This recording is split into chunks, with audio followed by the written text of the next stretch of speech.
Hi, my name is Alan from LMB Property. Welcome back to my YouTube channel. In today's discussion, we are going to discuss, is it worthwhile to buy a 1 million HDB flat in Singapore? Some people say that property price in Singapore is crazy.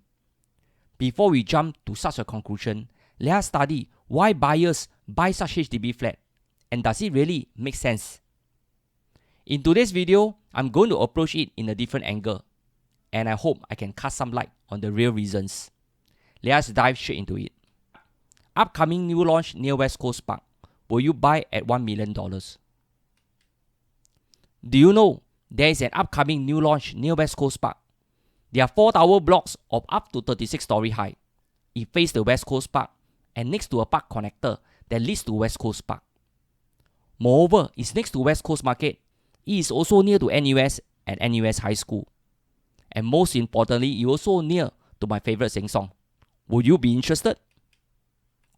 The going rate for the 3+ study apartment that measure 1184 square feet or 110 square meter will cost you about $1 million or $850 per square feet. This new launch is unique as it comes without any perimeter fence, guardhouse, or even a swimming pool. But there will be communal space such as a badminton court, playground, and a multi-purpose court. It is also a mini integrated development with F&B and shops on the first floor. But here's the catch. This new launch will only open for sale 6 years down the road and only be exclusive to Singaporean and PRs. Will you still be interested to book now in advance? Just to give you an idea on prices around the vicinity before you make any decision. The nearby, a slightly older condominium such as Sea Hill is selling an average of 1467 per square feet. Sea Hill has a balanced 88 years on its lease. A 1 million budget can only buy a 2-bedroom apartment that measure 667 square feet. On the other hand, existing HDB resale flats in Clementi Avenue 1 that has a balanced lease of 90 years are selling for 975,000 for the 5-room flat that measure 120 square meter. This works out to be about 755 per square feet. Here, if you are a potential buyer with $1 million budget, which apartment will you choose? Will you choose this upcoming new launch in West Coast, which will only be ready in 6 years' time? Or will you go for the 2-bedroom apartment in Sea Hill?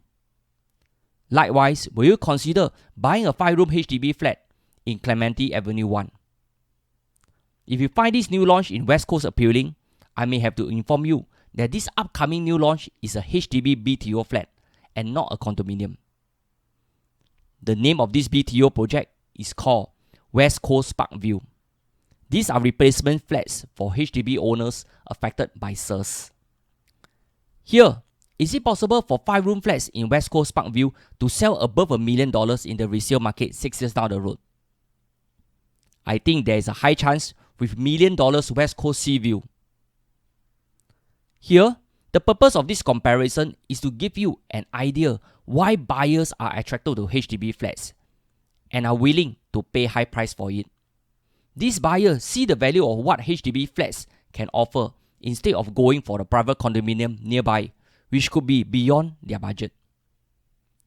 Some may say it's not a fair comparison to compare HDB flats against private condominium. I agree, but somehow I can't deny the fact that private buyers are attracted to low-frills public housing that offer more value for money. Going forward, I think the trend of 1 million HDB flats will continue because of 3 reasons. Firstly, private property prices are at a record high today. Potential buyer may consider a more affordable HDB resale flat even if they cost more than $1 million because they are technically priced out of the private market today. Secondly, HDB has built more BTO flats in mature estate over the years. Such flats are located from Dover to Ang Mo Kio to Bukit Merah and even to Woodland. All these flats are highly sought after because they are newer, better design, and in good locations. As more resale supply flood the market, the number of $1 million flats will continue to increase. There's no doubt about this. Thirdly, HDB is very successful in its home ownership program. Too successful, I feel, until it's very difficult to distinguish HDB flats and private condominium today. The line between HDB flats and private condominiums is also getting blurred. Could this be the reason why buyers are willing to pay $1 million for public flats? On another note, should private developers and architects follow HDB leads in building practical, better design, and most importantly, spacious new HDB flats that are always hot in demand? Here, I have come to the end of this video. If you enjoy it, please help me to smash on the like button and subscribe to this channel. By the way, some of you have texted me privately about why I always speak a bit of Hokkien or have Hokkien song in my video. My dialect is Hokkien, and I think we need to preserve our language for our future generation.